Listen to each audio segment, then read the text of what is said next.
All right, today we're jumping right into one of the Bible's biggest, most famous riddles, a real head scratcher from Revelation 17, verse 8. To really get to the bottom of this prophetic puzzle, we're going to need to do a little detective work, digging into the original language and unpacking a really powerful way of understanding it. So let's get into it. Right out of the gate, you're hit with this logical impossibility, right? The beast that was and is not and yet is. I mean, how can something exist in the past, not exist now, but somehow still be present? That is the central mystery we're going to solve together, and our investigation starts, as it should, with the original text. So, to crack this thing open, we've got to go back to the source. We're going to look at the original Greek to see what the author John was really trying to say. Let's break down the three most important words he used. First up, we have our main character, the Therion, or the beast. Now, this isn't some literal monster with horns and claws. In the symbolic world of Revelation, this word points to something much bigger, a vast, world-dominating system. You know, think of a political or cultural empire, kind of like the Roman Empire was in John's own time. Okay, next up, where does this beast come from when it makes its big comeback? The text says it rises from the abyssos, or the abyss. Again, this isn't a physical hole in the ground. It's a symbolic place, a realm of spiritual darkness, chaos, and confinement.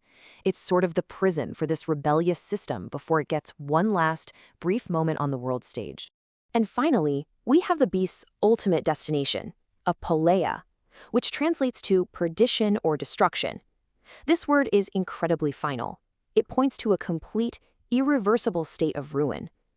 So whatever this beastly system is, the one thing we know for sure is that its ultimate doom is absolutely guaranteed. So here you can really see the riddle taking shape. The text says the beast was, that's en in the Greek. Then it says it is not, uk estin. But right after that it describes a future action. It shall be present, or peristai. That's the core contradiction, the central puzzle we really need to understand.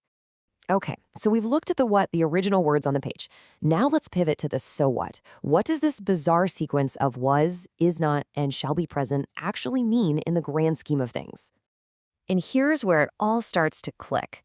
According to this interpretation, when the verse says the beast was, it's talking about the past dominion of a world system. But the most important part is not. This isn't about disappearing. It signifies that its spiritual authority was broken at the cross.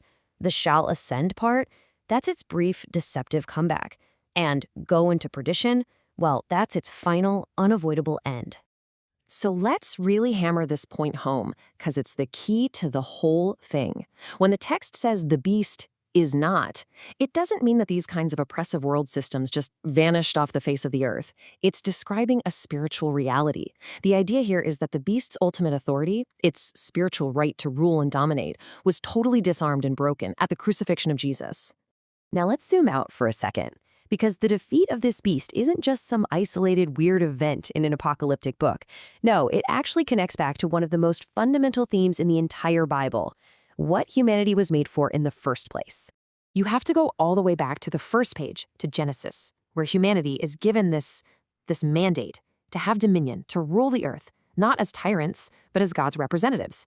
It's about stewardship, about bringing his order and care into creation. So you can see this whole story playing out in a few key steps. First, you have the original mandate. Humanity is created to rule. Then, that mandate gets broken by sin, which shatters our ability to rule the right way. But then, and this is the crucial part, that mandate gets restored by Jesus, who's called the last Adam because he bought back that authority at the cross. And now, the call is for believers to actually live out that restored rule. And what's really fascinating is how this restored authority is meant to work. It's not about brute force or worldly power. The whole idea is that it's exercised through the Spirit.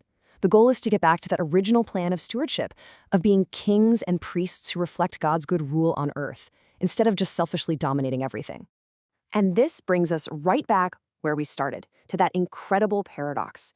The entire interpretation of this mysterious verse really hinges on a powerful, completely counterintuitive truth. Remember, the verse says people will wonder when they see the beast, And why? Well, because from a purely physical, worldly perspective, these power systems look invincible, don't they? The Earth dwellers mentioned in the text are described as spiritually blind. They can see the beast's raw power, but they're completely unable to see the deeper reality, that its actual authority has already been shattered. And here it is, the profound, mind-bending conclusion of this whole analysis. The crucifixion of Jesus, an event that looked to the entire world like the beast's greatest possible victory, the moment that worldly power finally crushed the divine, was, paradoxically, the very event that sealed its doom. It wasn't a defeat, it was the ultimate decisive victory. So we're left with this final, really challenging thought to chew on. If the single greatest victory in this entire narrative looked to almost everyone watching like a complete and utter failure, well, how might that radically change our own perspective on what real power, real influence, and real victory actually look like in our world today?